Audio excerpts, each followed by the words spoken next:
Bird, bird, bird, bird. Get him. Yeah! Ron Babe was right. Ron Babe was right.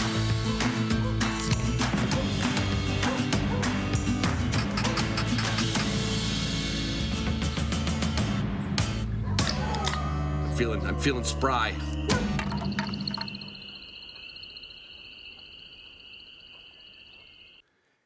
Hey everybody, it's Ron Bain with the Hunting Dog Podcast, 9th of January, 2022. I'm a whiny bastard, I'm telling you.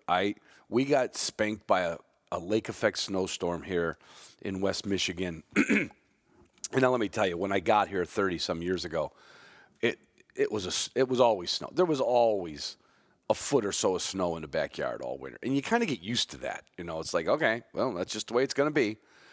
And the last few years, we just haven't gotten anything that amounted to anything when it came to snow. So I was able to procrastinate with wood. Last year I was out in January, out in the woods, cutting treetops and loading up the porch for the wood stove in the house. And I kind of thought I'd get away with it again this year.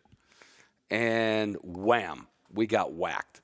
And then I could not get my Kawasaki Mule to start. So there's a fuel problem with that. I can't get my chainsaw to start. I don't know why. That thing always starts.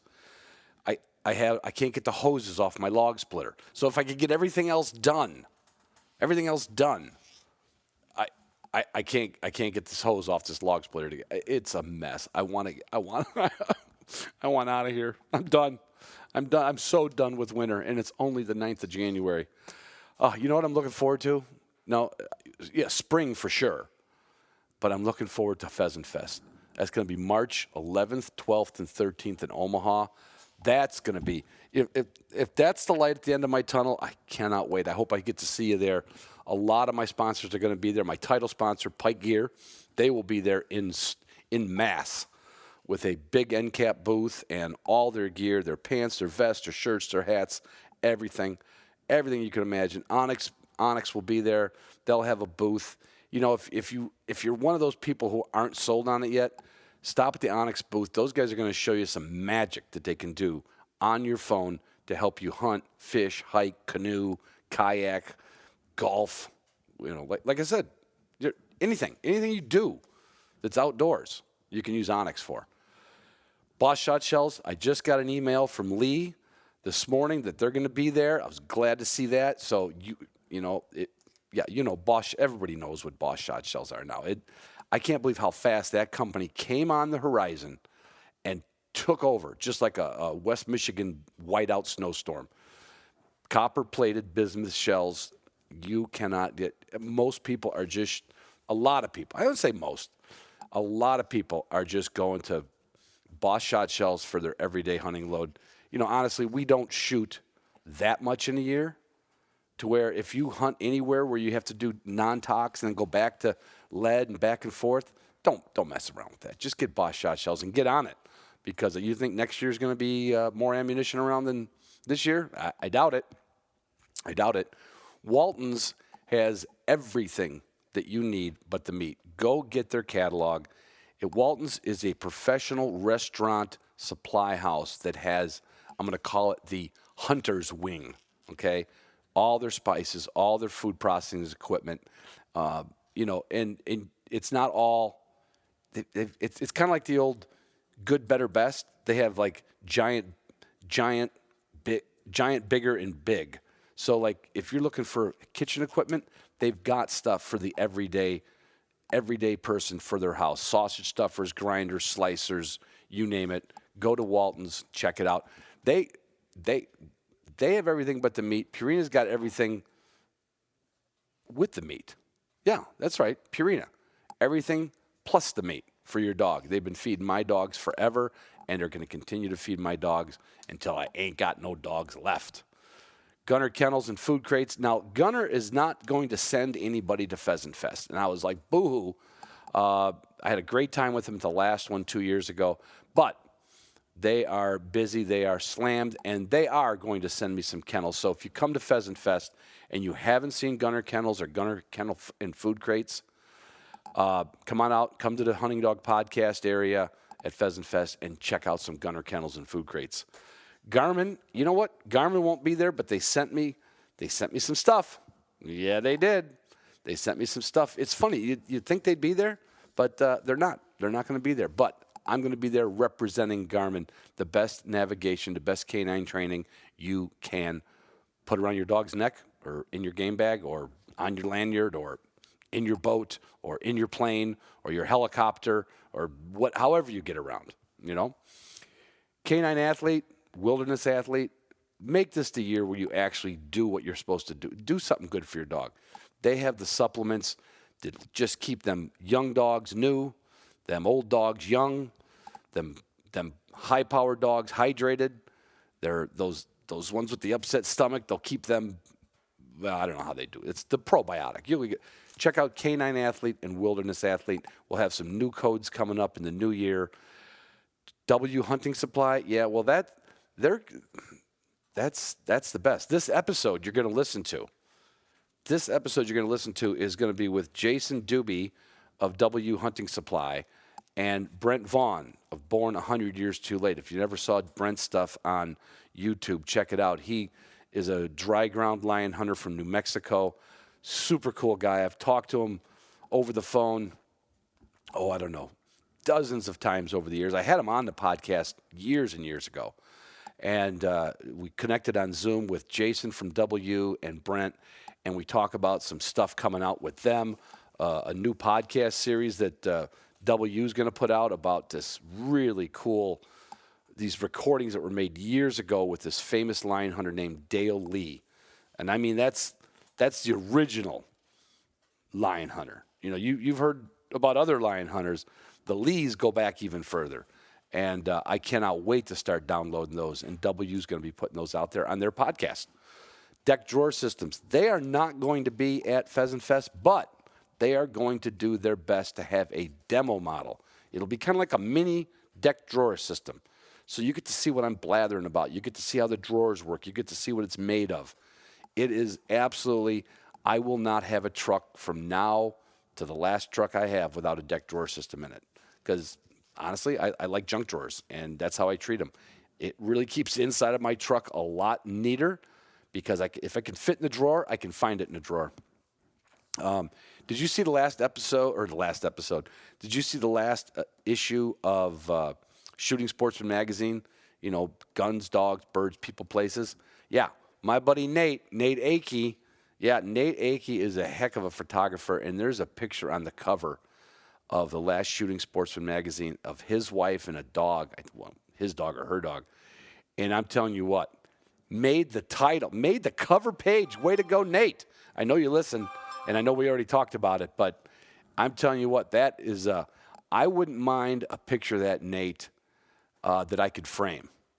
I know you'd be all right to frame the cover and says Shooting Sportsman, but I would just like a copy of that picture. Check out, and tying this back into deck drawer system, Matt Harding, my contact at Decked, avid mountain quail hunter, birdman, dogman. Matt had an article in that issue. So there, Shooting Sportsman. I mean, it's all tied in. And for those of you who got involved with the Upland Institute sale in November, and there was a lot of you, I want you to know if that wasn't maybe something you were ready to pull the trigger on, we're going to have a little, not the big promo. We are going to have a promo coming up. I'll have it out here in a couple days. It's wintertime, okay? I am personally taking Tagus through Hold and Carry, which is the foundation of the trained retrieve. I'm taking Itty through the same thing, but I'll probably take her through the whole process this year. And I'm reintroducing Zara to the trained retrieve. Now, she's pretty much through Hold and Carry. I'm going to put some videos up. You can see it on Instagram. But this is the time of year. If you got nothing to do, you could do this in your house. Now, I don't suggest doing it on an end table where you're going to be eating, but, you know, I can use my low training table out here in the kennel. The trained retrieve, this is the time of year to do it. And there's more value than just having them pick up a bird and bring it to you. You know, it puts you in school for a while with the dog, and it has a bigger carryover in the dog's behavior than you'd ever imagine until you take your dog through it. So we're going to have a little special coming up with the Upland Institute's Just Their Trained Retrieve course. So stay tuned. Keep an eye out for that. Patreon patrons, I would say look in your emails soon. Yeah, look in your emails soon, and you'll see what that's all about. There you go. I think I got it all, didn't I? Did I forget? I did forget somebody, but it's on purpose. Pike Gear, Onyx, Boss Shotshells, Waltons, Purina, Gunner Kennels, Garmin, Canine Athlete, W Hunting Supply, Deck Drawer System, the Shooting Sportsmen, the Upland Institute, right? Who did I forget? Figure it out. Write me. You'll find out why on next week's Zoom Room. All right, here's an episode with Jason and Brett. It was just such a... I had a rough experience trying to go hunt bears with dogs 2 seasons ago. Rough. And then when I hear these guys talk about it, it makes me want to do it.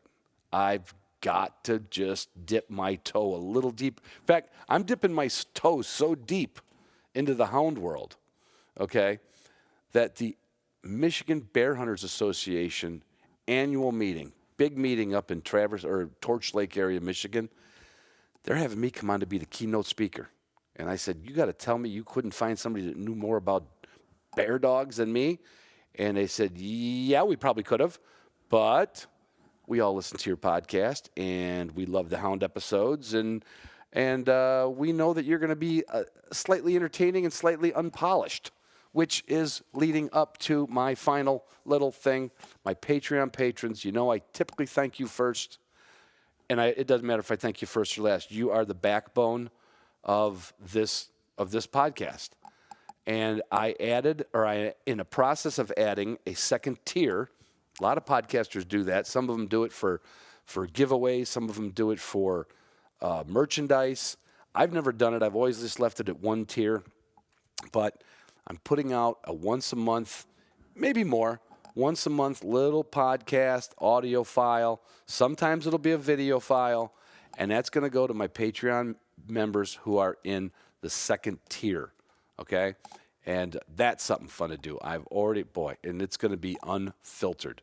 It's going to be, it's not going to be, I'm not really politically correct anyway. I smoke and I drink like a fish, but I wouldn't call that politically incorrect, but I just wouldn't. People don't talk about it these days like I do. Anyway, yeah, look out for that. So, everybody, have a great week. Wish me luck. I'm trying to find after I do this, I got to get on like Facebook Marketplace and find somebody that can schlep me over, schlep me over a cord of wood until I can get my wood production back online. Oh, man, I'm tired. So there's one.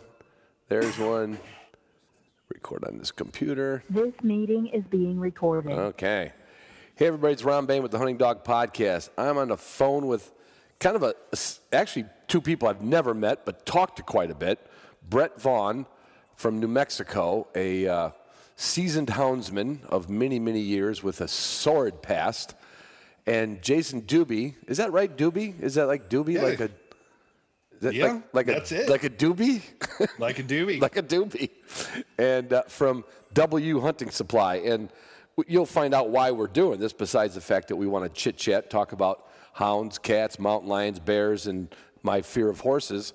I'm gonna have Brent start off with a little bit about the video series that you're getting involved with, and DU Supply's getting involved, or W Supply. I'm looking at your name at the bottom.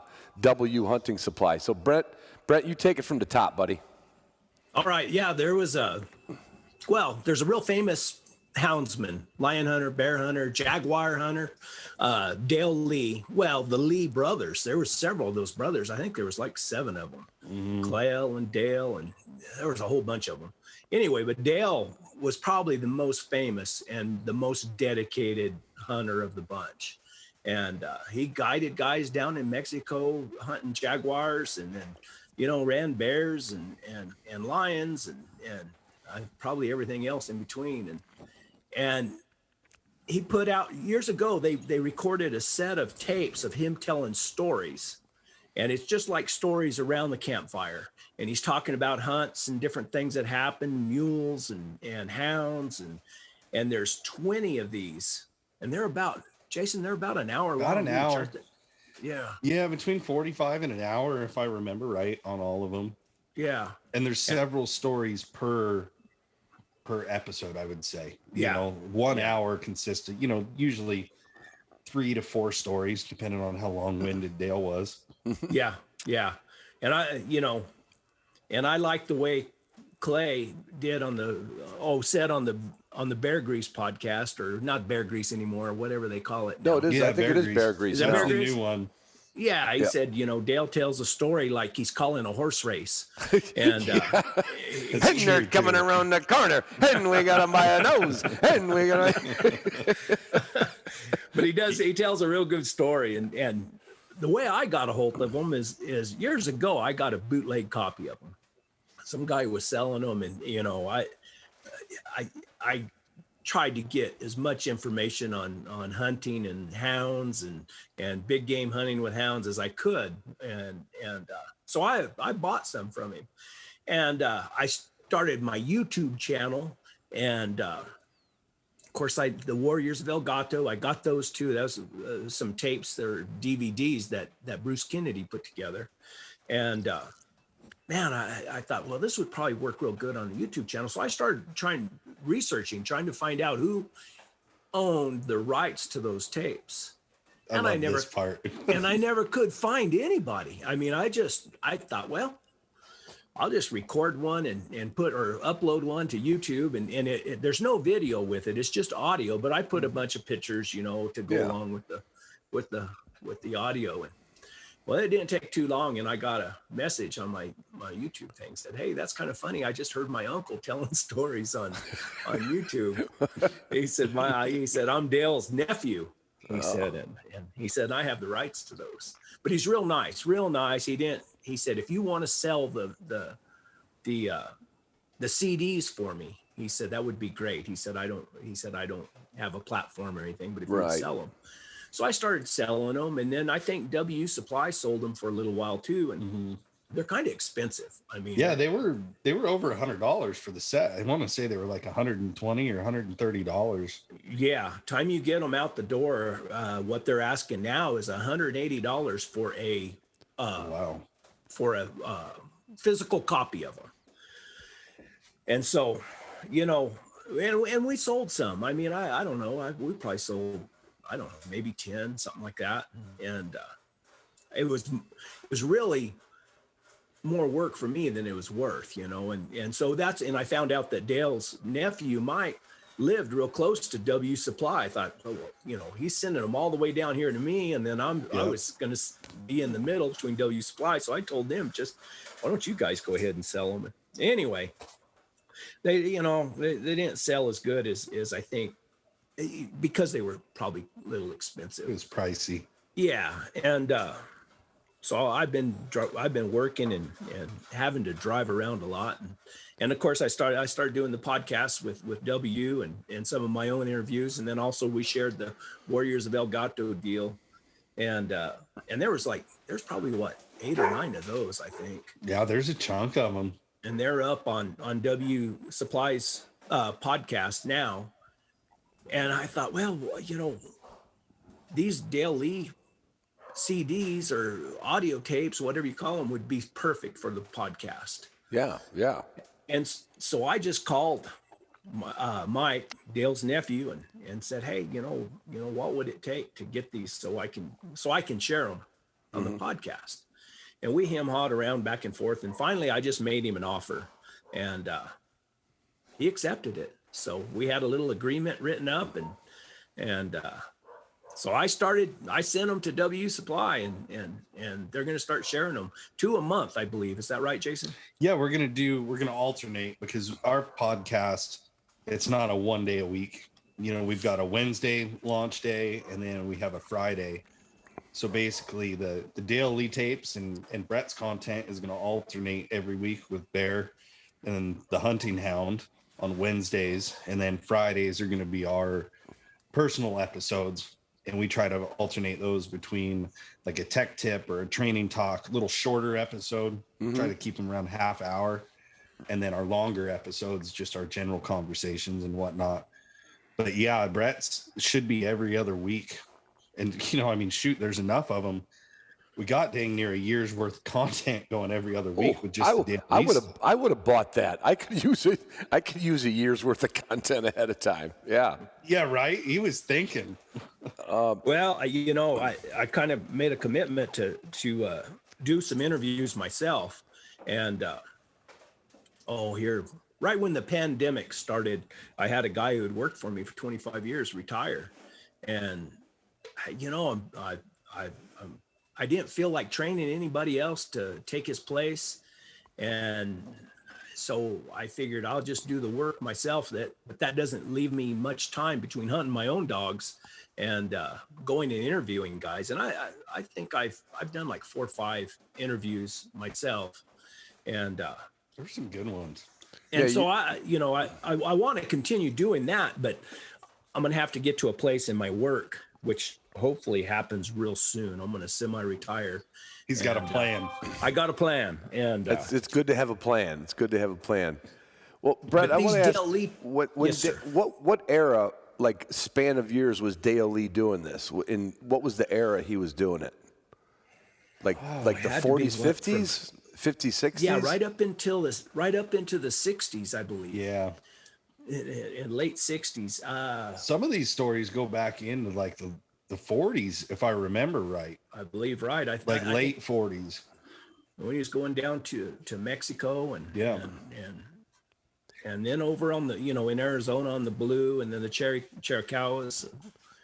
And then his brother Clell had a ranch there on the Blue, and I think they hunted out of there quite a bit. When it comes to hounds, like that's a genre I don't know much about. I've got some friends that are hound hunters. I did go on a bear hunt last year. I literally could not make it through the Upper Peninsula swamp for more than an hour, and I thought I was going to die. Never even got to see the actual, the bear in the tree. And I was like, you guys have a different kind of grr, right?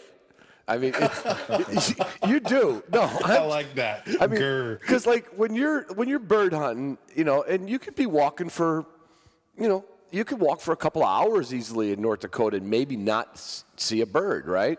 Dog's doing a lot of the work. You're walking, but you're not. There's like no sense of urgency with it. So with hound hunting, it's kind of like that a little bit until the sense of urgency comes, right? Well, there's within the hound world, there's all different kinds of, you got the South Texas bobcat hunters where they drop a bunch of dogs on the ground, drive down through those, what do they call those rows they drive down? And those guys, and there's tons of bobcats, and they catch a lot of bobcats. And then you have the guys up in the Northwest where Jason and them are, and Big Timber and the bobcat guys up there, and then the fox guys, and then the bear guys either in back east or in the Idaho, and there's a lot of different within the houndsman community. There's all kinds of specialties. There's pockets. And the dry ground lion hunters, and then you have the guys further up north who hunt the snow, and it's all different, and different dogs really. Oh yeah. And then the coon hunters. I forget about the coon hunters. Yeah, don't forget about them. There are a lot of them up here. There's more of them. There's more of them than there are of us. That's for sure. I got to share this with you. My neighbor, and I'm going to see if you guys, here's a quiz for my hound guys here, Jason and Brett, okay? My neighbor next door to me, we're not on big lots. I'm on 15, he's on 5. We're like sand road, country, but there's houses, we're not in the wilderness, We're not like where Brent goes out every day with his mules or anything like that. My neighbor's last name is Giddings. Does that mean anything to you too? Giddings. Not me. Okay. Well, then we just alienated a whole bunch of coon hunters from the Midwest. So yeah, his dad's name is Frank Giddings, and he's really getting up there in years. And in this area, he was known for his coon dogs. He lives down by my Muskegon River Swamp, and he had a couple dogs back in, I want to say, the 80s maybe, and it was Sackett and Sackett Jr., and they were, in this part of the country, a houndsman, any houndsman, even if they're bear hunter, can like, oh, yeah, Frank Giddings, you know. It's like, does every region kind of have that Dale Lee to it? Or I would say so. I mean, like those dogs, I recognize the dogs. You know, Sackett Jr. played a big role in a lot of these big game dogs that a lot of guys out here are running anyway. Really?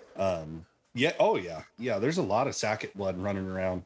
The name, you know, unfortunately, it escaped me because, you know, I was a blue tick guy for a lot of years. So you kind of focus in on that group. And, right. You know, you get into the history and this and that, but you know, names like that stand out, like House's Lipper, you know, Hickory Nut Harry, you know, the Sackett Jr., the Coma Blood. The dogs translate, you know, a lot of people would know them by that. Not the owners, but the bloodline. You know. Yeah, pretty much. Yeah. But I think so. Like Brett's area, I mean, there's a lot of guys from his way that I think the Southwest region just kind of bred that stereotypical, you know, houndsman. I don't know, like those guys, the Dale Lees, the Ben Lillies, Warner Glenn, like they're all from that general area because it was some of the roughest country. They dedicated their entire lives to it, whether they were working cows or actually on a specific hunt. They were always hunting and they were always working dogs and watching them. Yeah. Exactly. So I think you guys down there, I mean, it's no different than the Northwest when the fur trade first came around. It just kind of bred that mystical houndsman persona, I guess, you know, versus a lot of like the big game guys that don't follow as much of the coon hound stuff. They'll know the dogs, but they probably wouldn't have a clue about the people behind them. Oh yeah, in this area, if you talk about a Hendrix bred dog, or you know, this dog came from Steve Smith, or you know, old Newt from Henry McIntyre, or these dogs. I mean, we all know those bloodlines, and really, there's no registry or anything. It's just passed down. Yeah, it's passed down. The Mathis hounds, you know, and things like that.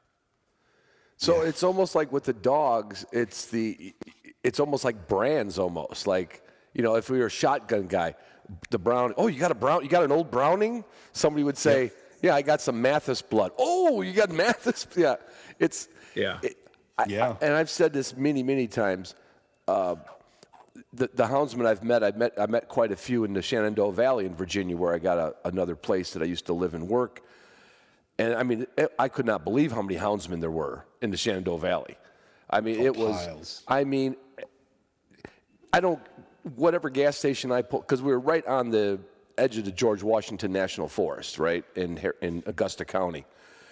I never saw so many rig trucks, you know, little, usually Tacomas or Ford Rangers, you know, those skinnier ones that get down the trails, and rig boxes. And I showed up in Virginia in 2003. So I always traveled with my dogs, and I always used the Uplander box, which was kind of like a early coon dog box, you know, but it had the storage lid on top. Sure. And them long-eared Broncos of mine are looking out the window. I mean, bear guys would just like almost pull me off, like, don't let me pull away from the pump. And they'd come up and go like, what's that out of? What's that out of? Because they'd see these long ears, you know? Yeah. And it's like, what's it out of? Like, I don't know, it's out of Italy. I don't They do look more like a hound than they do a bird dog. 100%. And they probably a better hound than they are bird dogs sometimes. But I've always admired when you get into the hounds, you really get into a lot of lineage and a lot of stories. You really do. Like, I meet bird hunters all over the country, and I judge for a big organization, or I used to judge, and you don't usually hear you don't hear the names of the lines. You just don't hear it, you know. You're like, what kind of dog you got? Oh, I got a German Shorthair Pointer. Oh, great. You don't go like, yeah, I got a Rocky Ridge, blah, blah, blah, blah, blah. It doesn't mean anything to anybody. Really? Yeah, you guys are like, That's the first thing a houndsman asks almost. Yeah. They'll see a dog, that's my first question. If I see something I like, what's that dog out of? yeah, Yep, what's it out of? exactly. Exactly. Because Guys, the pedigree, we can. Can you continue without me just for a second? Oh, sure. All right. Sorry about that. So, You ever watch Joe Rogan? Jason, all the time. Jason, you chase what, fox mostly up in Yeah, up in Oregon, mainly fox, and then in the wintertime, attempt to chase some bobcats. and I is definitely that a don't have snow bobcat impedance dogs. or is it you do snowmobile and all the other stuff, or how do you do it? I've done the snowmobile one time, and I vowed I never wanted to do it again. But no, where I'm at, we don't get a ton of snow. We got an unexpected amount here in the last couple weeks that's got the woods pretty screwed up. But if I'm gonna go cat hunting, I'll usually grab a buddy and we'll run over Eastern Oregon and go try our luck over there.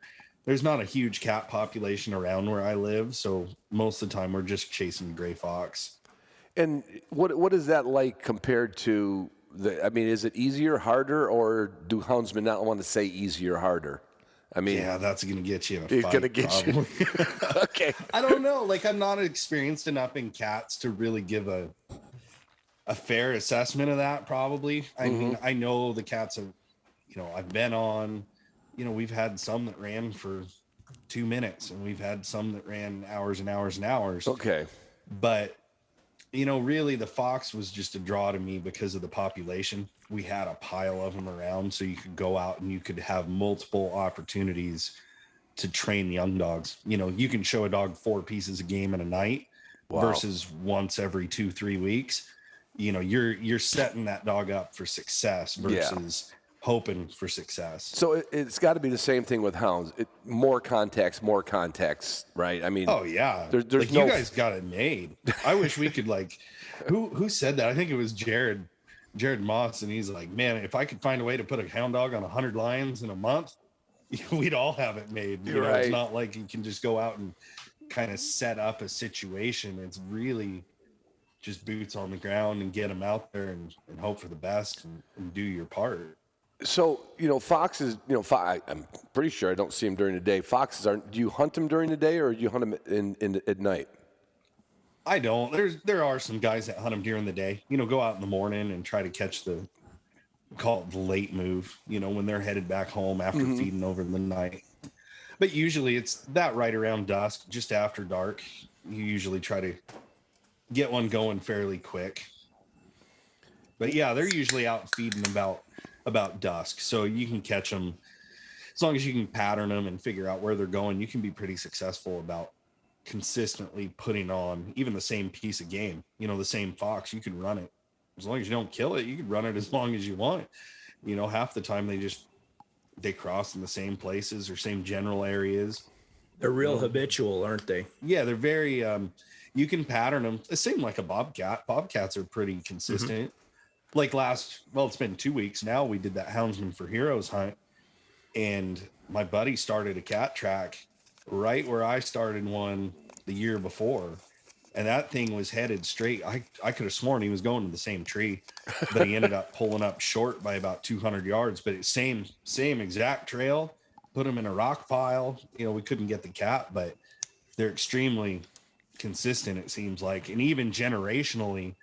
Not just a specific cat, they're crossing in those places, and the same with the fox for a reason.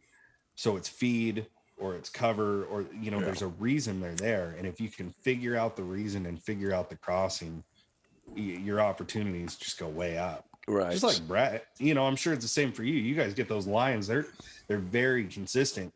They travel. As long as something doesn't disrupt it. Exactly. So, yeah. like, say if I'm going to a spot that I know about X a time, I'm going to hit a track. If you go in early, you're not going to hit it. You hit that road 20 minutes early, you'll turn them sometimes and they'll never cross, and then you just kind of shot your opportunity. So it's kind of a head game too. When are you too early? Are you too late? it just takes a lot of time out there, Well, which I'm not putting in right now. I wish I was. No, I'm slacking right because now. you have to work more than both Brett and I, so that we understand. Yeah. We understand.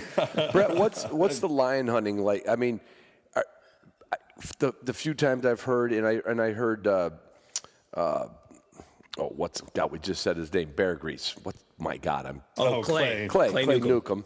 I listened to that whole series he did with Warner Glenn, and it sounds like I didn't hear the word patternable come up. You know, is it just that their pattern is just bigger landscape and harder to do? Yes, exactly.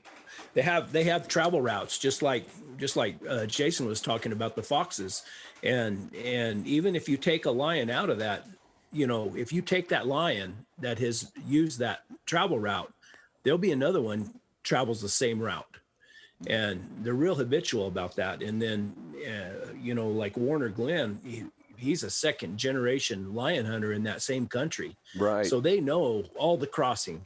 I mean, they know where those lines cross, and besides that, when you have a name like Warner Glenn, anytime somebody cuts a track in that country or has a kill where a lion has killed a deer or a calf or whatever, and he gets the call. Yeah. And they have a good population of lions in southern Arizona. Well, and it certainly helps. I mean, you know, it helps with the development of the dog. But like for Jason let's say you're going after fox, you're going to go out around dusk. You could come into something in a good spot. Are you going to get something for your dogs that night, or is there no guarantee for that? Well, I mean, there's never a guarantee, I guess. I would say you have extremely high odds of having an opportunity to catch, I guess is the best way to put it. You know, what they do with it from there, like for me right now, I just lost one of my best dogs to kidney failure. So now I'm having to work these young dogs that excelled in a certain part of what we call the race, but yet they haven't had to piece together, you know, grubbing up the cold track, meaning it's older, or having to start it. So I know that I can go to certain places and give them an opportunity, and now it's just having to sit and let them marinate and try to figure things out. Mm-hmm. But yeah, I would say pretty confidently, if a guy is hunting the same area consistently and patterns them, you're going to go at least smell something. You're going to smell a fox. They're going to get an opportunity to do something. I mean, shoot, I've had several races where we've started them right where we stopped to clean our dogs out. You know, we'll collar them up, let them run around and go to the bathroom, and next thing you know, heads go up in the air and they got a fox running right. We're sitting on our tailgate. So I can't emphasize enough, you know, consistency and knowing the game is more than half the battle. Right. Because if there's no game to run, it doesn't do you any good. Right. You know, you just got to do the scouting. I think every trip is a scouting trip. And then the bonus is the catch or the chase. Yeah. Brent, now you do everything. Brent, do you do anything off of a truck, or are you always on a mule? No, I just bought I call it a buggy. I guess they call them side-by-sides. I've had a side-by-side for a long time, but I just used it when I lived up there in the mountains off grid for a long time.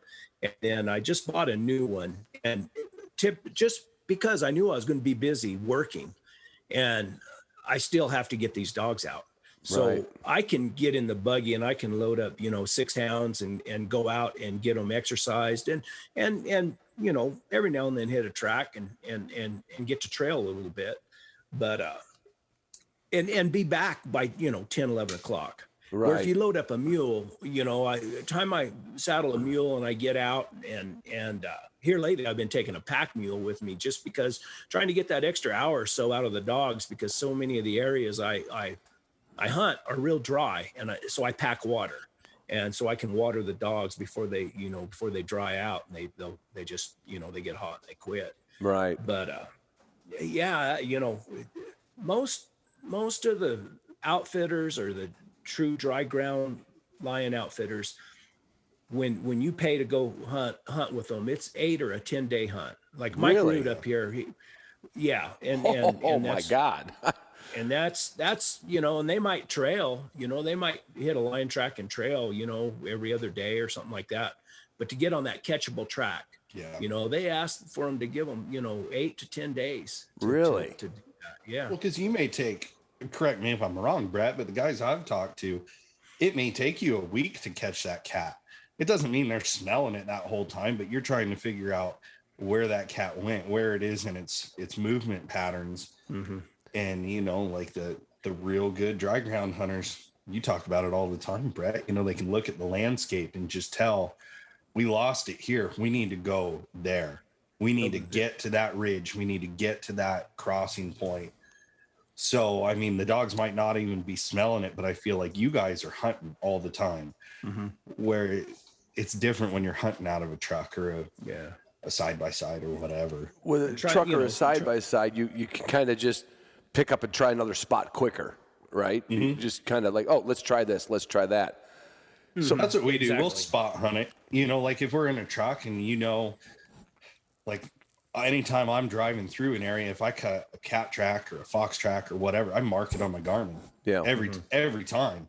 That way you can zoom out and you can see, oh man, here's a cluster of cat tracks. And it might be a spot I only go hunt once or twice a year. But when you go back, it's like consistently, this is a spot that's holding cats, and you can get an idea. Because like I said, I'm not a cat hunter. I'm wanting to lean more towards that. So I'm trying to really pay attention. And luckily I got a good friend who's pretty successful, and, just learning that cat behavior, because bobcats and lions, I mean, they've got to even be different in your country, right, Brett? Oh yeah. I mean, they don't overlap as much as I would think. As far as the lions go, I've been trying to figure this desert out down here, because when I was up in the mountains, I kind of had things patterned. I knew the areas I was going to go hit, and I kind of had them say, like some of those places, I thought, well, if I hit this, every third or fourth day, I'll hit a lion track in here.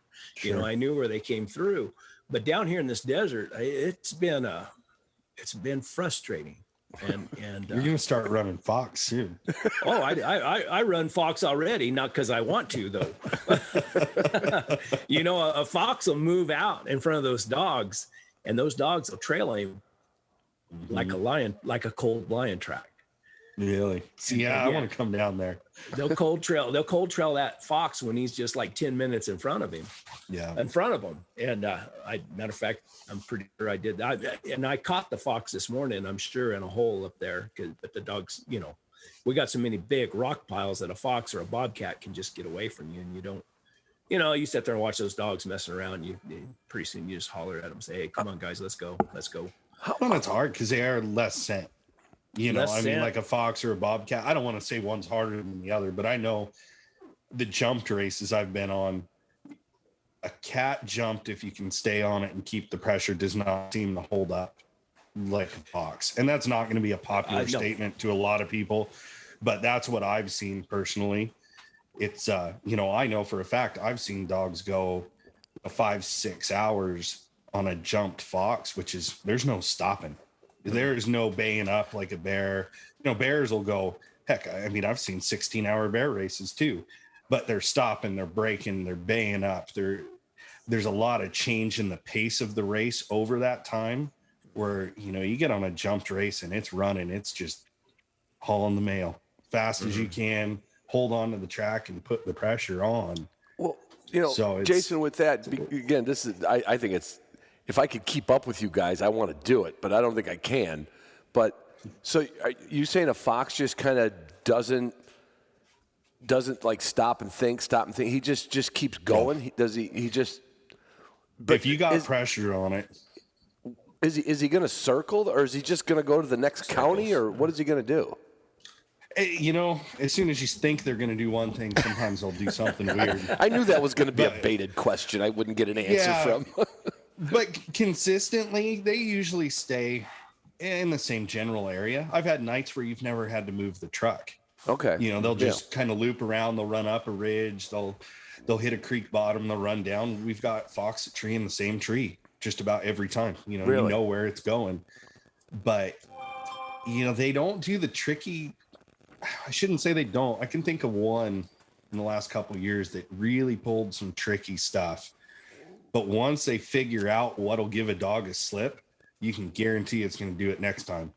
And if you push it a little farther past that and they find another escape route, they're going to keep those tricks. Like, they remember them, but they don't have to look for them, it seems like. Yeah. If that makes any sense. You put pressure on and they start running.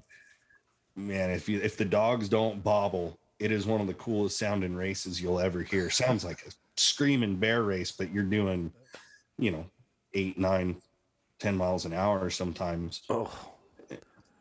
But now, look, again, we're talking to probably 93% bird hunters here. A lot of the chase, a lot of the looking for the game, whether it's cat, mountain lion, whatever it is it at a pace that you can keep up with the dogs? Or are the dogs just always going? Or do they kind of just work, and you can kind of keep up with them? Lion hunting, dry ground lion hunting, you keep up with them. Okay. I mean, it's like 95% cold trailing and 5% hot race. So cold trailing is just like sorting it out, going slow, working that track out. I always heard that if you can just barely keep up with the dogs at a fast walk, then you got a good chance of catching that lion.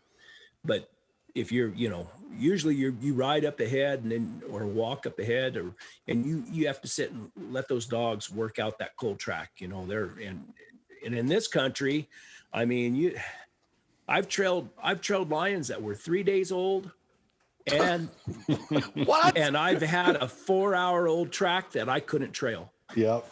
I mean, and that just. But you guys are so susceptible to setting conditions down there. I mean, it is, I will say, I talk to guys all over the nation. I mean, every piece of game, every kind of dog, every condition. And it's just consistently that Southwest desert ground. Man, there are so many things. You've got evaporation, you've got thermals. That last episode I just recorded, we were talking about how weather and terrain affects all the scenting conditions. I mean, you got dogs down there that they're picking up such a minuscule scent and still pushing it on. Like, I don't have those dogs. I could come down there for a month and I'd probably just walk dogs and get saddle sore for a month. And that, and you don't know. I mean, I had a game camera up there, and I trailed through that game camera, and I pulled the card and read it. I was 36 hours behind the lion. And so that kind of blew one of my theories, because I always thought, well, these dogs can't trail anything older than an overnight track. So I got to think, well, maybe we're trailing older tracks than I realize, because half the time you can't find a track because you're on rock or you just can't find a track. So then a buddy of mine had a game camera up here, and he calls me and said, hey, I got a track that came through here, a tom line that came through here 4 hours ago. And this guy has good dogs. He bought some really good dogs. He said, I don't have a dog that'll bark on it. And so I loaded up and I drove up there, and, probably 5 hours behind the track or behind the line. When I got up there, I had one old dog that just barely move it up the canyon. She just bark every now and then, just work. And so then you scratch your head and you think, gosh almighty, I don't know how to read this. I don't know how to tell if I'm on an old track or a fresh track. Is it something that we should pick up and move, or should we let these dogs work on it? But from what I understand, all the old timers, that they just, as long as those dogs could smell it, they let them move, because you don't ever know. That lion might have just walked over the hill and made a kill, and then you hit it fresh. There. Yeah, and you have it fresh, and you run him up the side of the mountain, and you catch him on a bluff up there or something. You never know. So as long as I can smell, and that's kind of what I've resigned myself to, is, if I'm, pretty sure I'm on a lion track and I think I'm going the right direction, then I'm pretty happy. And that's another thing you have to contend with. And I've had guys argue with me about this, but every old timer that I've ever talked to said the same thing. They'll trail them backwards as easy as they will forwards. Matter of fact, sometimes they think they trail them backwards easier than they did forward. I've heard that a lot. And just for what I know of, like from bird dogs, we're not working with tracking scent, right? We're working with like bird breath or the smell of a bird. And so when we do like a puppy test, so for a natural ability puppy, we'll take a pheasant, we'll pull the wing feathers from one wing so they can't fly. Now they'll jump a little bit and everything, and then we let this pheasant run across maybe, let's just say 50 yards of a short field. Anything that'll catch a little scent. And again, we're upper Midwest, it's the ground's a little more favorable. There's probably going to catch the scent. But we always notice, here's a puppy, you let him go right where the feather, now the puppy doesn't get to watch this. You bring him up, but we'll put some feathers down. And we're always like, this dog is just not, he's kind of running off. He's coming back. He might acknowledge it a little bit. But when he gets a little further down toward where we always make the bird go to some cover that's, whether it's a fence line or a cattail line or taller grass or a woodlot, we'll see them really increase because, we think it's hotter scent. But then on the other hand, it's like, no, the hottest scent would be where we put the bird down.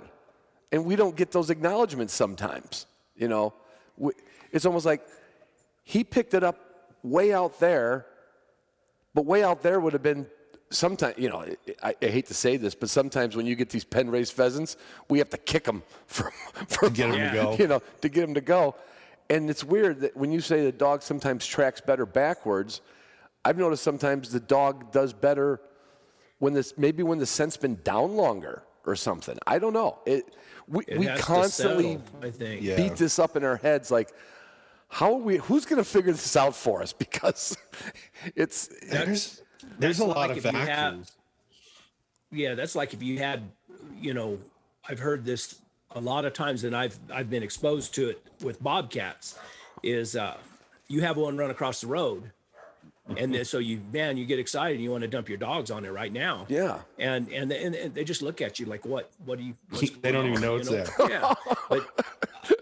And you just saw it. Yeah. That's frustrating. Right. Yeah. And I've heard guys say, well, come back 15, 20 minutes later, let that scent settle. But in this country, you do that too. And then you bring the dogs back and they'll go ahead and trail it, but they'll just trail it a little ways. And then I don't know what happens to that. I guess you call it the scent picture. I don't know what happens to it, but it happens a lot, especially with foxes. With bobcats, I can trail bobcats a lot further than I can foxes. But if that bobcat gets up and gets to moving, or that fox gets to moving, the dogs can't hardly trail him as much. And I think it has to do with us not having any ground cover. We don't have any grass or any moisture on that grass, where if they're moving through it, where those dogs can kind of pick their heads up and run it. And they're still trying, they don't have that. So they're trying to smell on the ground or on the rock. And when that fox is moving like that, he's not leaving a lot of scent on the ground. No, it's a picky, like a really fine line there, I think, because like you said, you don't have the ground cover to hold scent. You have horrible scent retention conditions where you're at, I think. Yeah. Where I see it here, you'll be trailing through the brush and they'll be good and moving. All of a sudden you hit an open field and it's like back to trailing. Yeah. It's like you just added 20 minutes to the race because they got to get through that and it's not holding the scent. Where I am not a bird dog guy. I think it's really cool, but I think of bird dogs, like you said, they're not really trailing a whole lot. They're not really what we would call locating. They're locating the game. They're not looking for the source of the track. Yeah. Where we have to have multiple parts of that. And it takes, not all dogs do it. Well, really. And not all dogs do all parts of it.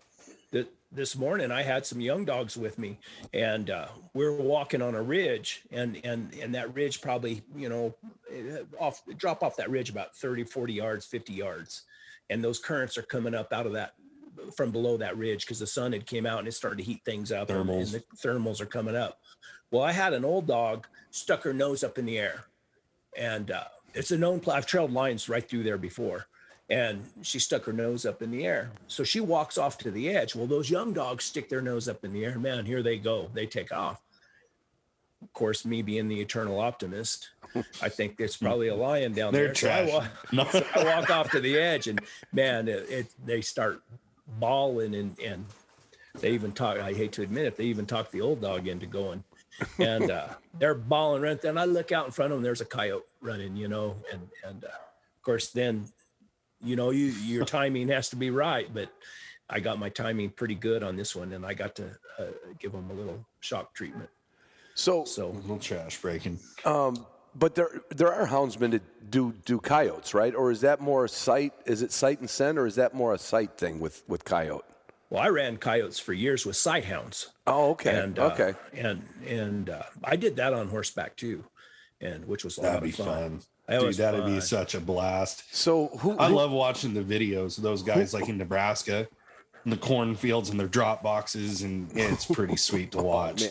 So who can run faster, a coyote or a dog? Keep talking. I'm just moving to the side for a second. Coyote can run faster, further. Faster, But further. a dog can run faster, shorter. Does that make sense? Yeah, but how about They got the endurance. how about like If you don't catch that coyote, if you don't catch that coyote, yeah, a dog can run what? Those dogs I had, I think they ran 40 something miles an hour, 40, and a coyote could run 37.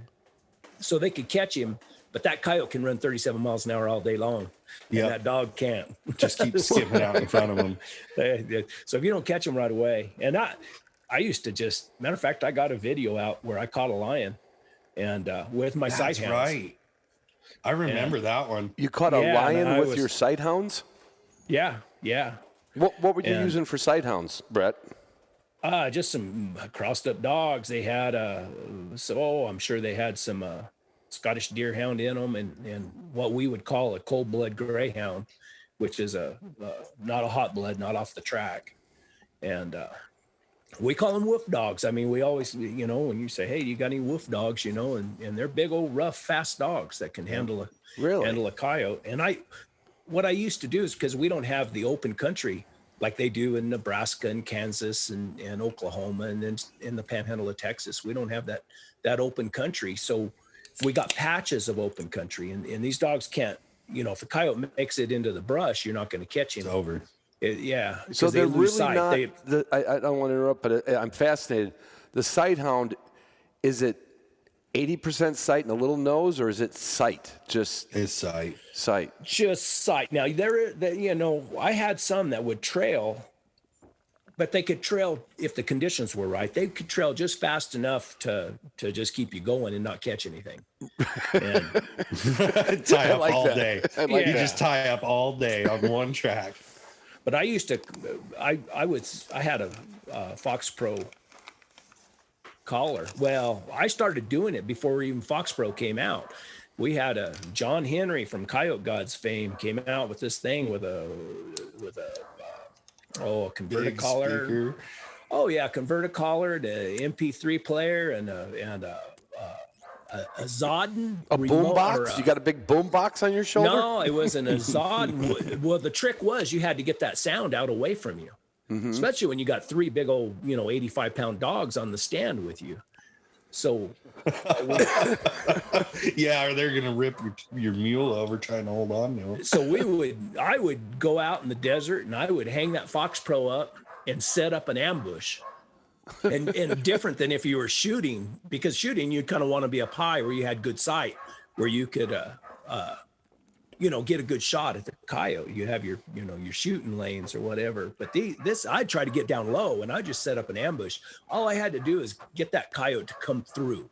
And then once I got him had him come through, then I could get those dogs on him. And then that's how I caught the lion. I was using a Fox Pro and I called the lion in, and I thought it was a coyote, but they caught him up in the brush. And Now, it was, what do sight hounds do when they encounter a lion? Do they still have a gird to like engage, or do they like? Whoa, sorry. And those didn't. They were on it. I tell you what, those big old, you get the right blooded sight hound, or what we call the wolf dog. They are rough. I mean, they're Tough dogs. and they just.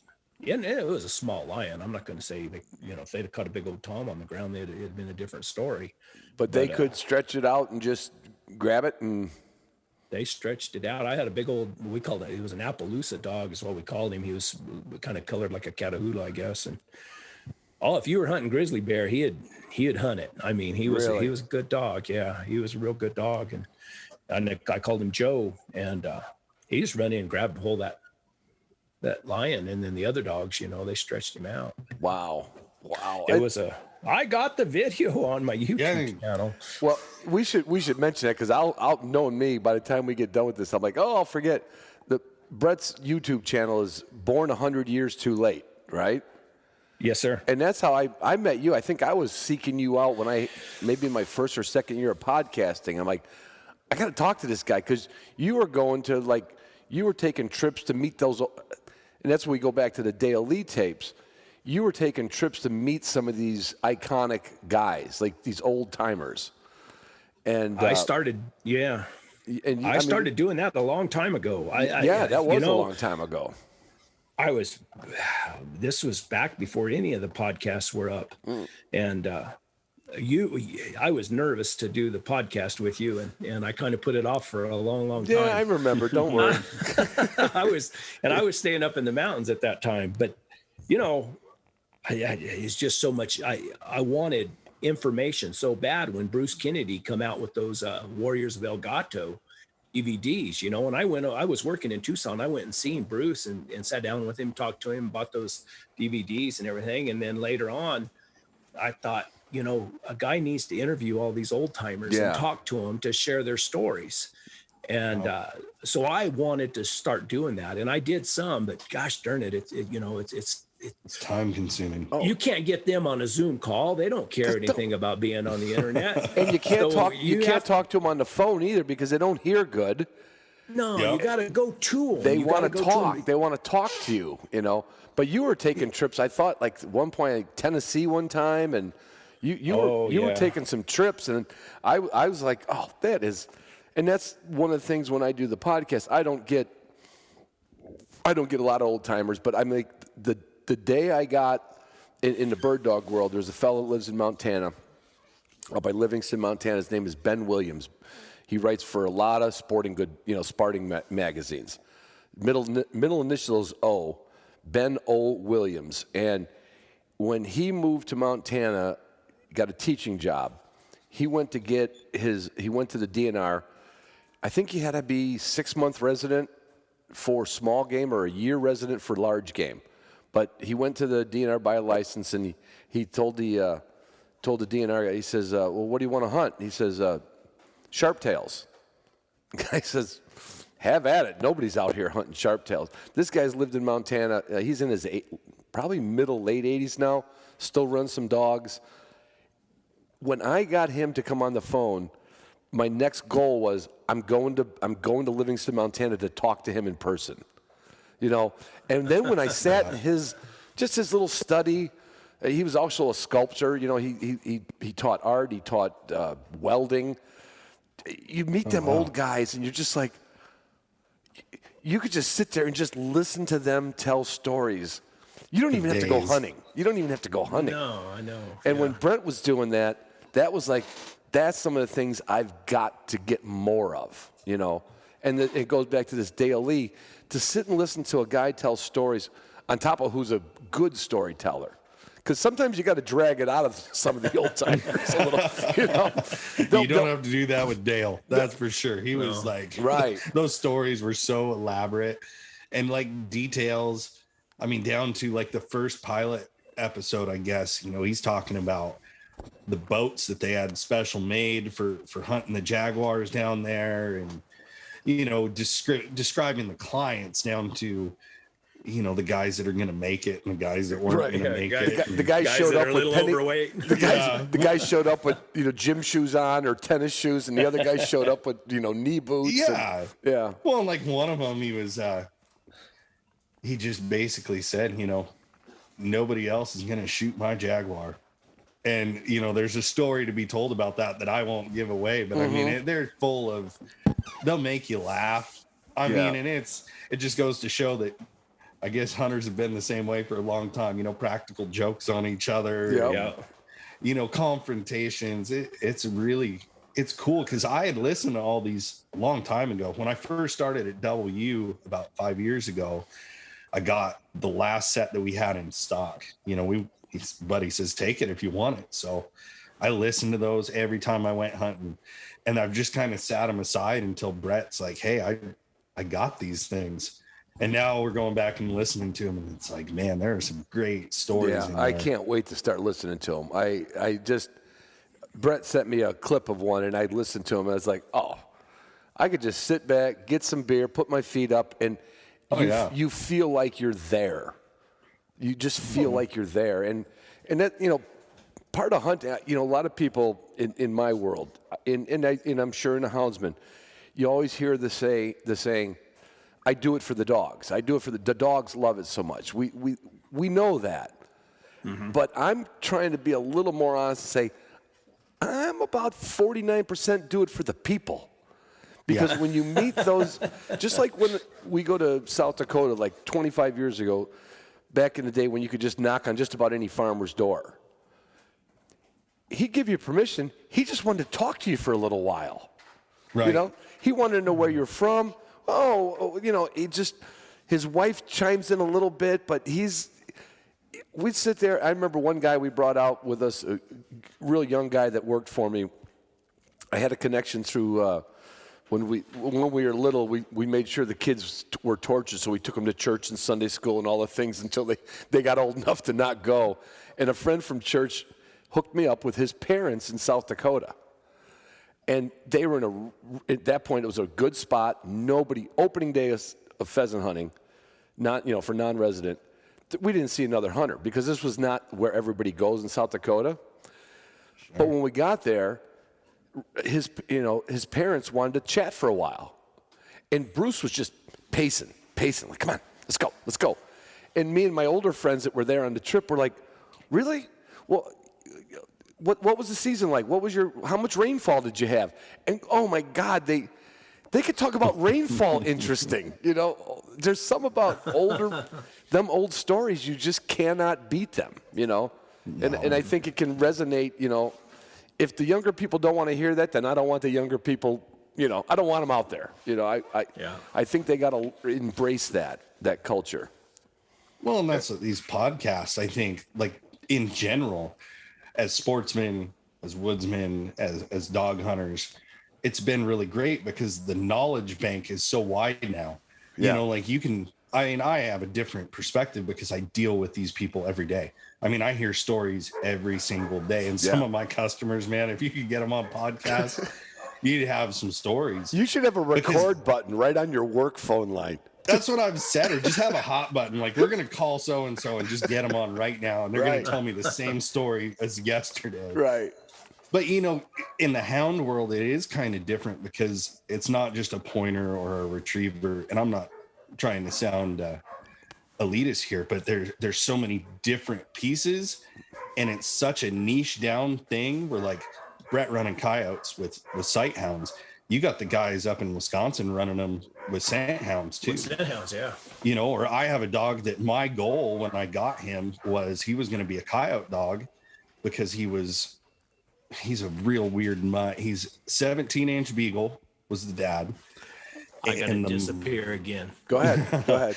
And the mother, she was half American Pit Bull Terrier and half Whippet. So it was a weird litter, and a buddy of mine, he's like, hey, if you want one, take it. So I thought, well, heck, man, it's worth trying. I'll use them for jackrabbits and coyotes and whatever, because he got that sight hound build, but he's beagle. So God knows he's got the hard-headedness to trail a little bit. Yeah. But it would work out. He could trail up a jackrabbit, and he still had the speed to keep with him. Very few were caught, right? But it's fun to listen to. Yeah. Then you're talking to a bear guy who does things way different than a cat guy or a lion guy. It's crazy. And now with these podcasts, everybody's kind of getting some exposure. It seems like the dogs are on the rise. Yeah. Are you finding, Jason? I would say, and this is just, you could say, oh, Ron, that was the dumbest thing you said. There are people who, in every dog world, they follow pedigrees and stick to a line, but it's very common for houndsmen to say, I don't care if that's a walker and mine's a blue tick, we're going to see what we get. Mm-hmm. There's a lot of X-bred, I guess you would call it. And I think of it though, back if you follow the bird dog lines in Germany, or I shouldn't even say Germany, what they call east of the Rhine River. So not France and not the UK, right? Mm-hmm. All these breeds were made from other breeds, and they were just trying to get the best of the best. So, but that's still kind of going on in the hound world, right? Yeah, I mean, a lot more. Or are they paying more attention to straight lineage or anything? There are guys that do. With the registries open up these X-bred dogs, it's really changed things a lot in the last several years because, you're able to compete in the events with a crossbred. Right. I would say that anybody who doesn't pay attention to papers, or, the famous saying is papers don't make a dog, which is 100% true, but it's a lineage. And I'd say the guys with these crossed up dogs, they can tell you the lineage just the same as if they had it on paper. Right. So I would say it's kind of like that middle ground where they're working to build something very specific, like for the region or for the game. Right. So they're taking pieces here and pieces there and trying to make it all work. Right. Like especially, again, I'll use the Southwest. They're breeding for a specific type of dog. Where when Brett was talking about the Texas cat hunters, we hunt here a lot like they hunt down there with rodent dogs. It's a different style. And I know like the guys up hunt the extreme cold in Canada, I hear them reference a lot of the Southwest style. So it's kind of like some of these dogs have attributes that cross over to other regions or other conditions or other, types of game. Right. But everybody, it seems like, is really focusing for a very specific dog. And you have to have, I think, to be successful here, you have to have, a team, I guess. Yeah. As and I'll listen to some of these guys down in South Texas. A good buddy of mine, Cody King, he talks about having a jump dog or a strike dog, or and then big debate we've had is, and I've talked to Jason about it a lot, is the running type dogs, like the running walkers, and then what we call a pot lickers or the tree dogs. Yeah. So they're using, and come to find out, a lot of guys who've hunted the same kind of country that I hunt now use they would always have a couple running dogs in with their dogs. No, and I got to interrupt. Would a running dog be a dog that's more like searching more for the first scent? What do you mean by a running dog? I think so. I think when I talk to a guy that I think it's more the style. They're more where a lot of our dogs, and I think some of my dogs have that quality or that fault too, is they're interested in trailing. They're track dogs. Yeah. They want to trail. I mean, so where the running type dogs are more interested in getting to the game and they have a different track style. When they bark, they have it. A lot of times, our dogs can be a little babbly. And those dogs, they bark here, and then they're going out looking for where it went. Mm-hmm. And then there's literally some that until there's something really good to track, they're really not doing much, or am I getting that wrong? Quiet about it. Okay. Yeah. Okay. So I think it's a big one. They're out there working, but they're not, because I think I'm always going back to the bird dogs. Like a good bird dog should be looking. We're in let's say a square mile in North Dakota. We have not, we're not picking up foot scent. We're waiting for bird scent that's in the wind or or in a roost or something, and he just keeps stretching out to try to find something. Mm-hmm. And so when you say like a running dog, is he searching more, or is he just? I'm kind of lost there. Probably what they say, and I don't have much experience with, or I don't have any experience with the running walkers, but they say they're swinging out more, they're searching more, I think. Well, that's what it sounded like to me. Yeah, they're looser, I think, on the track. They're not sticky. Yeah, like some of the pot licker dogs. Exactly. But I mean, and this, I've asked lots and lots of guys this, and I've heard, And there's different running dogs come from different parts of the country that have different, noses, I guess, because I've heard guys say, well, those running dogs just don't have the nose to work in this country.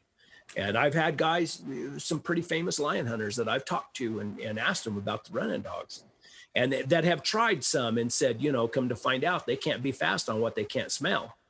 And but then I've also had guys say, no, they got just as good a nose as those pot lickers, and it depends on the line of dogs and where they come from, what they've been used for. Yeah. But like I said, me and my buddy of mine, we're doing some crosses and some experiments, from some running dogs that come from way down in South Texas and also out of Mexico that they've used in dry conditions for catching lions and bobcats. So we'll see. Yeah, I think you hit it on the head with the running the game, though. Like ours, a lot of the guys that were running the running stock crossed up on the tree hounds. I don't think there's a number like a quarter running dog or, an eighth that makes the ticket. Right. But it's about how the track style is everything. Like if I turn a dog into a race and it barks at the pickup, that's a bad thing. Like just because that somebody smells it 500 yards away, your mouth should be quiet until you get up into it and you catch the scent and you run it. So are they just a little too excited or a little too... Yeah, I call it babbly. I don't know. Like the tree dogs used to do it. When I was running the blue ticks, they were real bad about it. They get excited and they know something's there, and they're a little loose lipped. But they don't really have it yet. They don't really have it. They don't have it. Okay, so or they're trailing behind. A dog trailing 200 yards behind is no good to you. At least in my situation. Yeah. So unless you have dogs that are overrunning it and not being that accurate. That old dog that is anchoring that track, and he might be slower, but he doesn't overrun it. I mean, ideally you want a dog that doesn't overrun it, but that's fast. And and I got some pot lickers or tree dogs that are babbly and stick on a track, but I've got some that are out of the same bloodlines that are pretty tight-lipped and real accurate. I mean, and don't overrun it. It's funny that's a term that we also use too, overrunning their nose. Mm-hmm. They're almost like too excited about what they're doing, and they're just taking lines. And then, once in a while they get lucky, and then this person is like, oh, my dog ran 400 yards straight line. Oh my God, boom, stuck a sharp tail. I think sometimes they just happen to have a sharp tail. The dog wasn't really hunting. He was just. Yep. Do you get that with some hounds that they just want to run? They just it's just like, yay! I want to run. I'm not really hunting. Do you get that? You will. Yeah. I think. Yeah. A lot of the times I think. And this, I've heard this from a lot of guys, is that, a lot of dogs that are started on bears and have ran bears quite a bit, that they have a hard time, bearing down and really grinding out an old lion track. They're going to get excited. One dog barks and the other dog barks. And then pretty soon they're both barking because they think the other one has it. And they're just running down the canyon. Yep. Neither one of them has it. They just, or like when we go, somebody gets a scent of something in the road and they're like, oh, well, it just went down the road. And next thing you know, you got a pack of dogs road racing and doing something. Yes. Yeah. Exactly. Yeah. It's why it takes a level head, I think, no matter what, because those dogs that like to swing, we call it swinging or drifting a track. When you got 3 or 4 of them that know how to work as a team, they can run that good section of track really fast. And that's where you make up your ground and you can get pressure. But let's say you got 2 on the left side of the track that swing left, or they overrun it, they're going to circle one way and another one's going to do this and they're going to pick it up. And it's more like a leapfrog kind of deal. Yeah. And that's why in what we do, the barking is really big, because if you get a dog that barks 100 yards back during a lose, those dogs are going to run straight to them and they're going to rerun a portion of track. Barking on a covered track. So those dogs, even if they're doing their job, they could literally they must have something. So they double back and really kind of just shut the hunt down a little bit. Yeah, I can slow you down, but like Brett was saying, that dog that doesn't outrun its nose. My best friend said it a way that really stuck with me. He says, that dog holds the track together from the middle. She's not the fastest, she's not the slowest, but it's like kind of this leapfrog game where, they're up here and they smell it and she's not wanting to let go of what she's got. Mm-hmm. But then if they blow it up, by the time she gets there, like she's got it sorted out, where they made the lose, she can go right through it. So there's a difference in speed and track speed, which I think is a huge misconception by people. Accuracy. Yeah. Yeah. That, I had a guy that came down and stayed with me who's quite a houndsman. And he said, now he was from up in the north or the northwest there.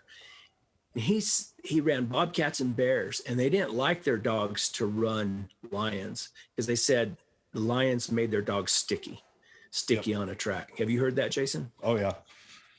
Yep, especially the bobcat guys. There's a ton of bobcat guys that won't even think about a lion. They're wanting to chase cats. Really? Because it's a different style of race. Huh. Yeah.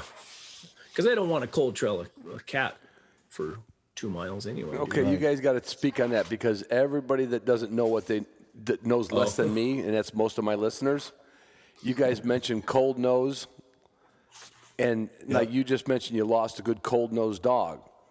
Will one of those other dogs, it kind of describe what cold nose means, but will one of those other dogs develop into what you're looking for? But what is cold? Man, that's a rabbit hole. I know, but for me, I just like, when you say cold nose, you guys have said a lot. What is that to a houndsman?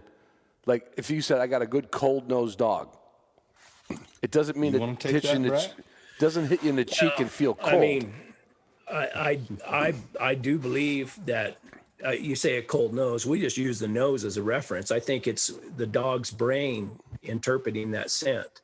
I think I think dogs probably all kind of, for the most part, smell the same. Similar. But some dogs are not, they don't really care about trying to trail that old track. Okay. So it's like whatever. It ties into the age of the track then a little bit. Yes, exactly. So, and then you talk to a lot of guys, they'll say, in this country, you say, well, how old a track do you want? How cold a nose do you want on a dog? And they'll say, well, an overnight track. I want to be able to trail an overnight track.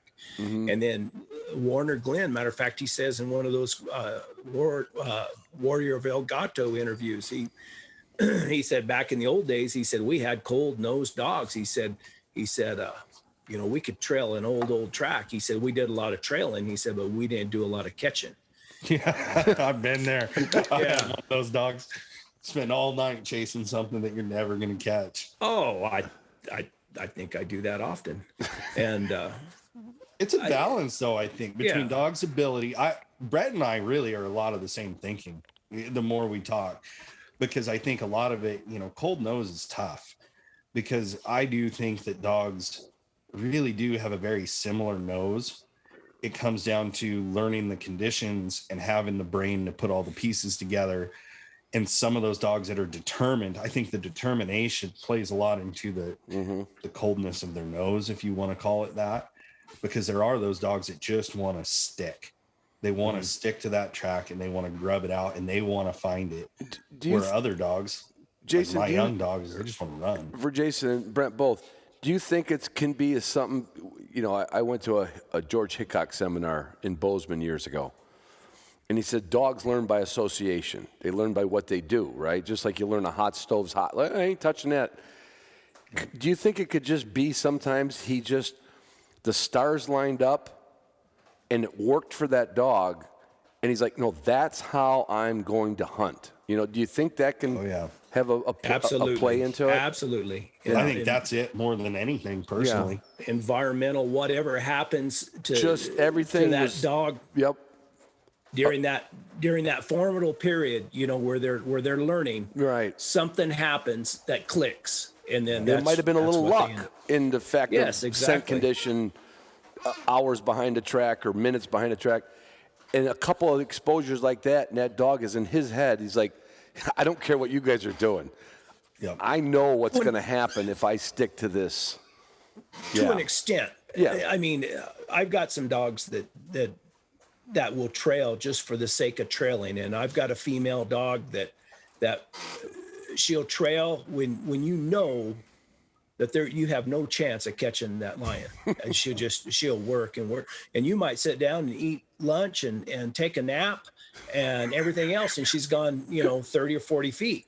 But and there for a long time I thought, well, she's just they call it standing on their head. She just stands on her head. She stands on her head. Well, I caught a lion up here in the rock pile, and man, I tell you what, she was going 90 miles an hour down that track. She wasn't standing on her head. Right.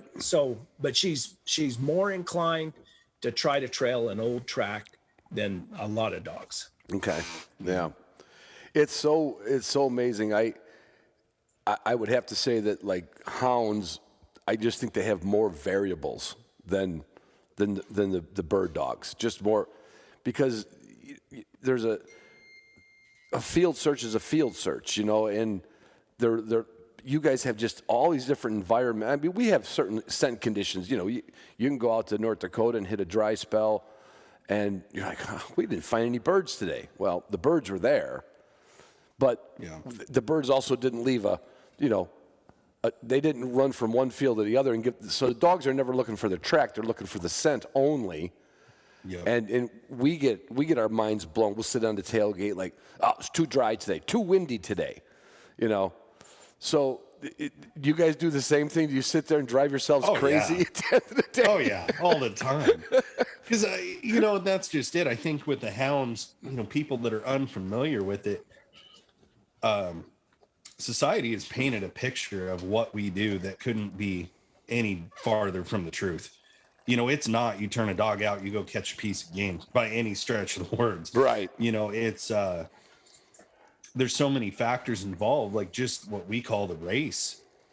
I mean, just getting to a point where you can find the game. I think of bird dogs, like I said before, as locating. You're finding that game animal, right? Where we've got to find the track. We've got to work that track through several different environmental issues. So, like, as far as ground coverage, terrain, scenting conditions, sometimes you'll hit a patch where it's really good in the middle, but then you go right back to trailing because the scent conditions are off. There's a lot of variables until what we call the jump, when the animal is actually on its feet, it knows it's being pursued, right? And you're putting what we call pressure on it, and that's what makes them climb or stop. Like a bear that wants to stop and have a round with the dogs. There's just a lot of pieces. Or what that animal's doing. I know we've all tried to figure out, you're trailing a lion, and man, you're just really moving that track and you're going, and all of a sudden it just gets to a crawl. And then I've had old timers tell me, said, well, that's when that lion goes to sneaking. Yep. He's just kind of walking through the country, going somewhere. And then all of a sudden something catches his eye, or he decides he's going to try to stalk a deer or something like that. He just squats down and goes to sneaking. And when he goes to sneaking, he's not leaving much scent. Yeah. And then I heard something the other day that on a podcast that about how before they bed down, they go to sneaking, and they're really hard to trail to where they bed. And Jim Farmer told me, an old man that he used to hunt with, said, remember, Jimmy, said, closer you get to that lion, the harder he is to trail. And that makes sense with that. Yeah. That like, how many times does it get rough and you just make them dogs work it out, and next thing you know, it's jumped and over. Like just pushing past that last little bit. I mean, Buddy, he always drives home on don't give up. That cat could literally be 100 yards over that ridge. Wow. Or it could be, laid up just around the corner, when a lot of us, like me, I have limited time. So if a dog's not really moving a track, I try to move on, because I'm hunting after work or whatever. But I know I miss a lot of game like that. So I always thought I had a lot of patience, and then I went hunting with Mike Root, a guy I interviewed, and he had some. I'd caught a big tom, and I let him go. So I called Mike because he had some hunters in, some clients. He guides hunters, and we went in there and we didn't get on the big tom, but we trailed out of a little old canyon, trailed up on the side of the hill, and those dogs, they were just poking, and we sat down there in the bottom of the arroyo and we sat there and watched them. And here I'm getting impatient. I'm thinking, what are we doing? I mean, that lion went through that saddle over there. You know, I'm trying to guess. I'm trying to act like I'm smart. And Mike said, no, let's just sit here and wait. Let's just sit here and wait. And we sat there, and I'm not kidding you. There was a dog up there that he didn't go 50 feet in an hour. He just poking. And all of a sudden, wow. And there's a lion on a rock right there. He jumped him out of a little hole and put him on a rock. Oh, my God. Little old Tom. And so then I sit there and think, how many times did I move those dogs, or did I ride off and I was that close to a lion? Yeah. Drives you crazy. It does. The only time that comes into play in our world, it's mostly with pheasants. Pheasants are, I always say pheasants are like a white-tailed deer. If you don't hit them in the neck, head, or heart, they're going to keep going. And when I remember this one time, one of my wire hairs, Haskell, I knocked a bird down. Because now it's right? I saw the bird hit the ditch.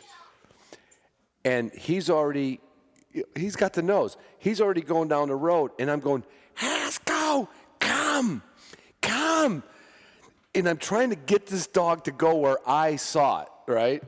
He probably already had some wind from the west, and he picked up a little something, and he's trying to go down the road, and I'm trying to stop him. Like, I know better than the dog, right? Same kind of thing. Yeah.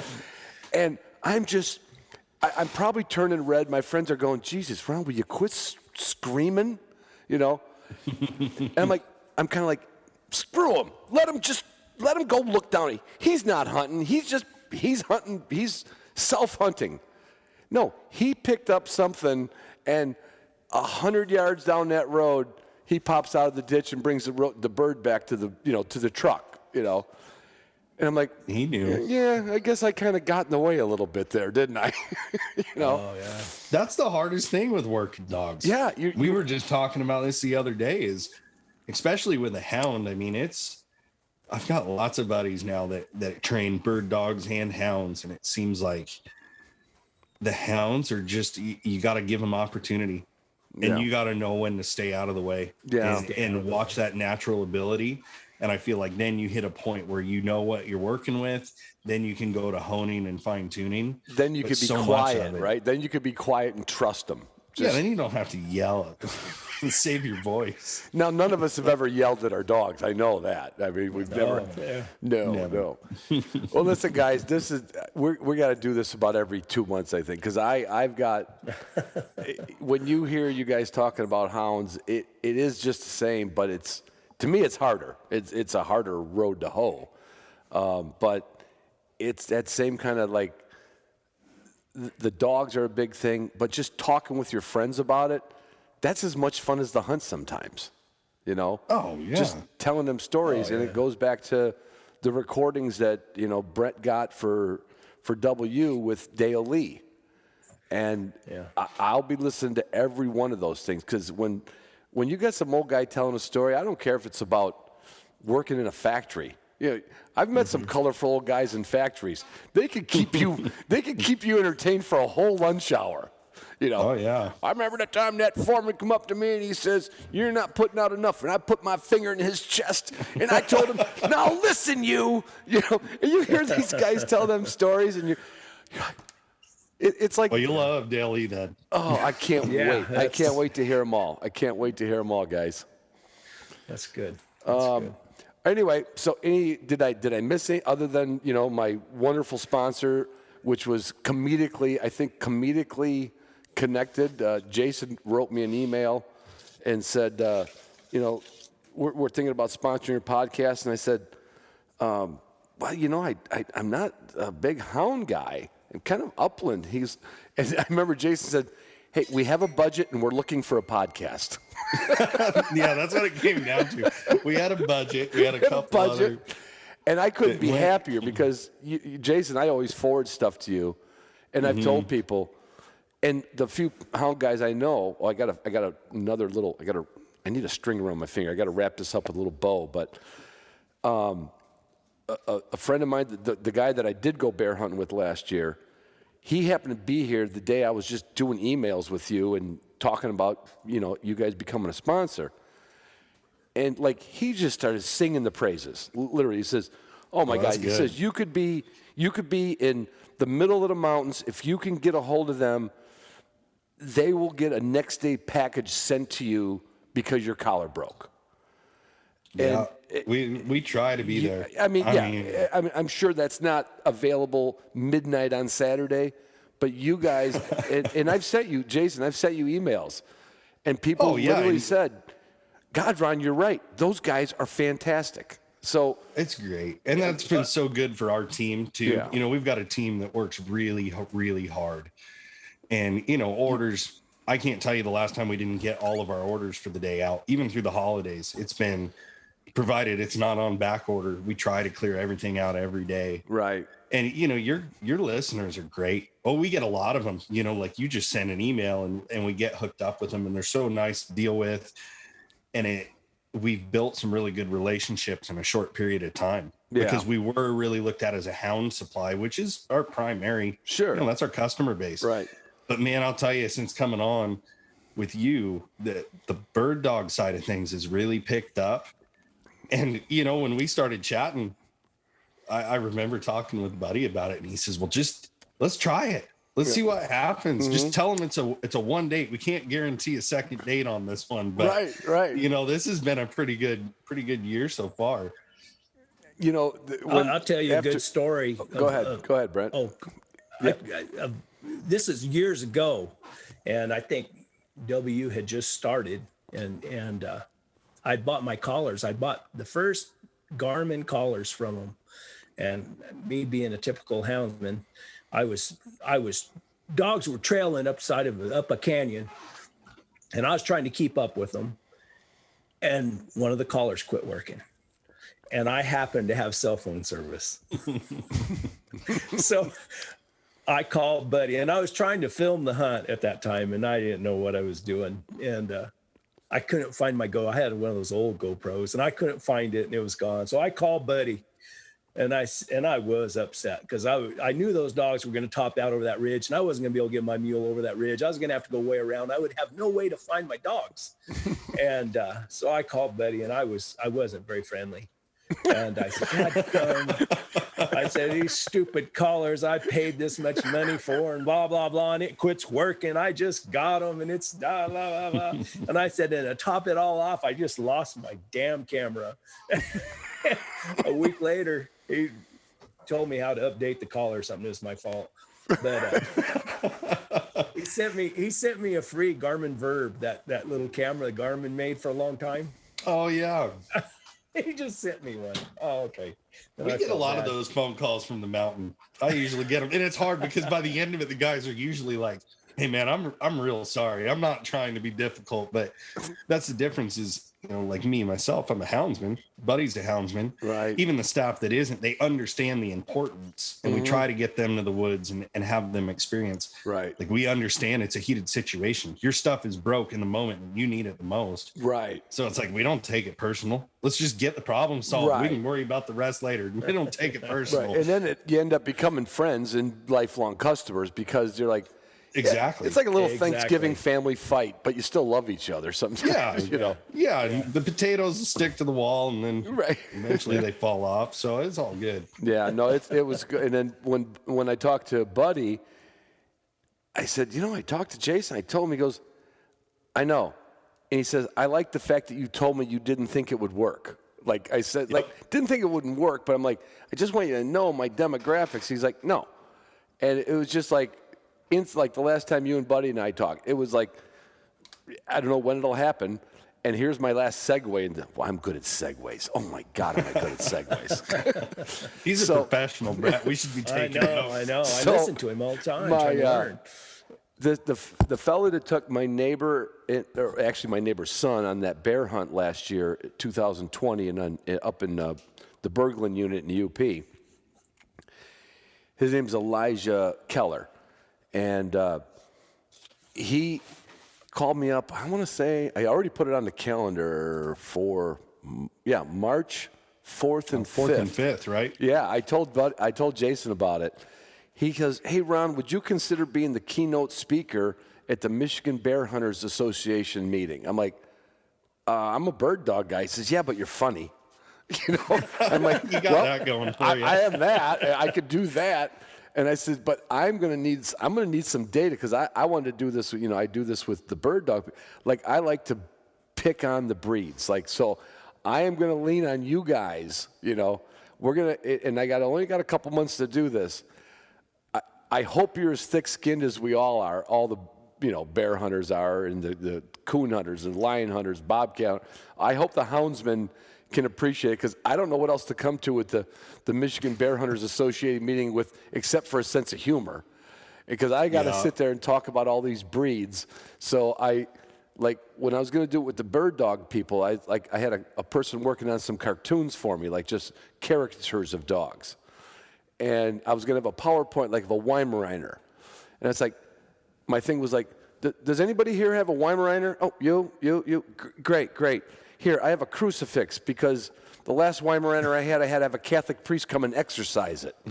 And its head was going to be spinning around like Linda Blair in The Exorcist. So I don't know if it's going to work real well, but I'm going to lean on you guys. I need some jabs, but some, like, the pros and cons of all the breed. But I hope the houndsmen are as receiving as the bird dog guys will be. I hope so. They are till they aren't. Oh, great. And they're all bigger than me. They're bigger and they're tough, and there's usually a lot of beer involved. So. I know. That's what they told me. They said there's a lot of beer involved. I'm like, hey, I can handle the beer. Fit but right in. I don't know if I can take every one of them down at the same time. I don't know. No, it's rough, man. That's why I told Buddy you were thinking about doing that. And he's been talking about getting back to Michigan for a lot of years because, that's one of the first events that they went to before I was on. Mm-hmm. And, maybe we'll actually get a chance to meet face to face. I don't know. That'd be so much. The travel's been weird through this whole thing. So, yeah. And but we've got Wisconsin the following month. And yeah. Well, if I'm going to work on them a little bit. If you guys can make it, or Brent, I mean, I know you don't like to travel too far out of the deserts, but. You want to come up to an event, you should come up to the Michigan Bear Hunters annual meeting. He said there are going to be like 500 people there. That's crazy. Fun. That's crazy. Yeah, and we'll have to get you over to Wisconsin one of these times, too. Yeah. The WBHA convention is, I've never been to Michigan, so I don't have anything to compare to. But I'll tell you, those guys up in your region of the world, they take it real serious. It's a lot of fun, but man, do they do the legwork for houndsmen across the nation. Yeah. What's being done in that region of the world, it resonates across the states. Yeah. And it's a really cool thing what they got going on. And I think you'll have a good time. Yeah. I know we have the Michigan Sporting Dog Alliance, which, represents all like the different clubs. And, the thing, especially with houndsmen, is Michigan's a state where you can free cast your dogs. You might have to ask permission or whatever happens down the road, but because it's kind of like the low-hanging fruit. If something's going to get the cancel culture, it's sad, but you guys are going to get it before we will. Oh, for sure. The last guy's going to get it is the guy with the black lab in the boat. They're like, oh yeah, now we got to get them. But you guys, you said that last time. Yeah, you said nobody cares about somebody shooting a pheasant. It's not a bear. They haven't attached this emotional connection to it. Exactly. But I love what you guys do. I love it. I'm so glad I've known Brent for a while, and I get to know Jason and Buddy. So, guys, I really want to thank you for coming on, and we're just going to make this maybe I don't want to say every 2 months, but at least every quarter we should get together and tell a few stories. That'd be great. That would be great. All right. Well, my wife is going to call me in about 12 minutes and say dinner's ready. You guys I got a podcast in about 12 minutes. You got to get to a podcast. So, all right, guys. As I say in the podcast, love you guys, love you girls, and I love you girls more, but there's no girls on the screen.